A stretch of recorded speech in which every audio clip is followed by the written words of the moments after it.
For the longest time, humanoid robots were pure science fiction. Well, that's over. In the next few minutes, we're going to break down exactly why 2026 is shaping up to be the tipping point for a revolution that's happening right now, whether we're ready for it or not.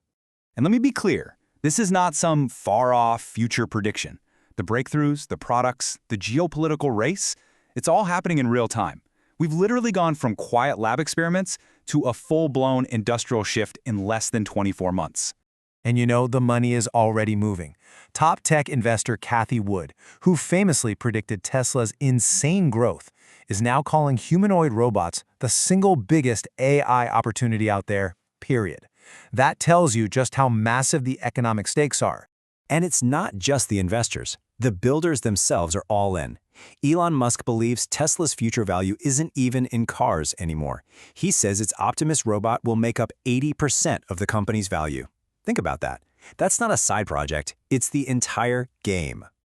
So when you hear statements like that from two of the biggest names in tech, you really have to ask, what is actually happening behind the scenes that is causing this sudden explosion?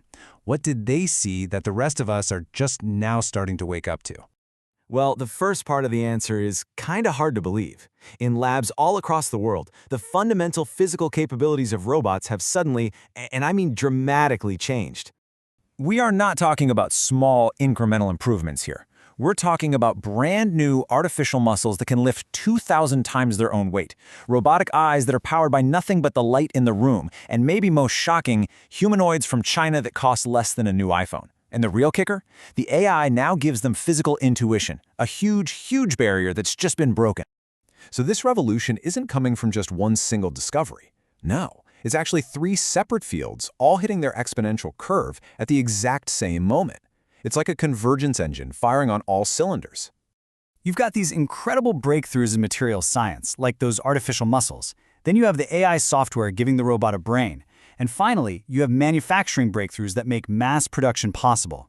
Each one is feeding the others, creating this insane, explosive feedback loop. Now, on the software side, take a look at China's Wow AI model. This thing is a total game changer. Instead of just being programmed with instructions, it learns cause and effect by playing around in simulated worlds. This gives the robots physical common sense, the ability to understand why something happens, not just that it does. It's a truly revolutionary brain for the machine. But, you know, that amazing brain needs an affordable body. And that brings us to manufacturing. Meet Boomi. It's a consumer-grade humanoid from China that costs just $1,370. Let that sink in. That is cheaper than a brand new iPhone. Just 2 years ago, a research robot like this would have set you back over $100,000.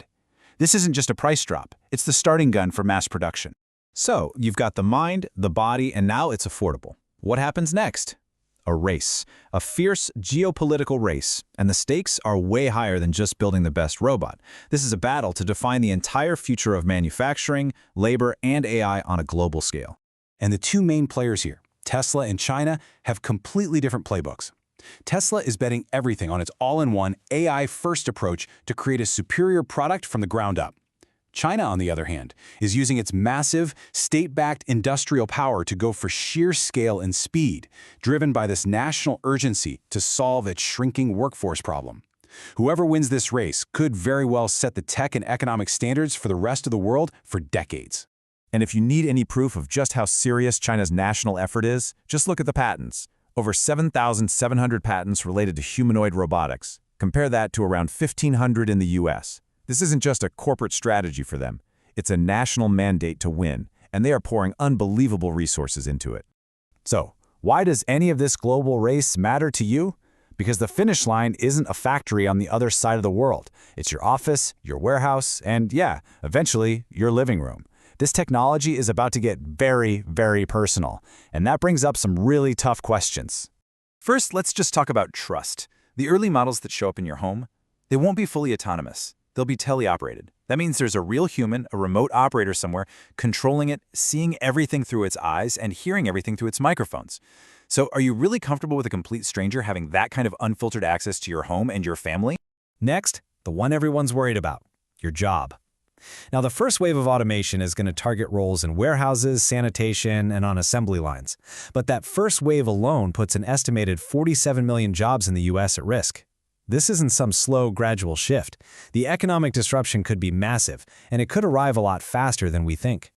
And finally, let's talk about data. See, this isn't like having a smart speaker sitting in the corner of your room. A humanoid robot is a mobile, 5'4" walking sensor array. It's constantly mapping every room, learning your daily routines, and hearing every conversation. It's building a perfect digital copy of your life. So who owns that data? Where does it go? And who gets to profit from the most intimate details of your entire existence?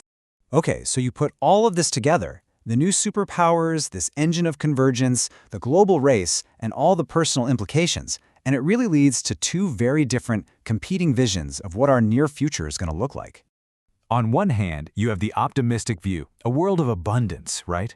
Robots do all the dirty, dull, and dangerous jobs, and that frees up all of humanity to focus on creativity, strategy, and innovation. But then there's the pessimistic view, one of mass unemployment and economic chaos so severe that we might have to consider radical solutions like universal basic income just to keep society from falling apart. The thing is, the technology is moving way faster than our ability to even have these conversations. The breakthroughs are here. The products are starting to ship. The race is on. It's not a question of if anymore, but when. And when is right now. The robots are here. The only real question left is, are we ready?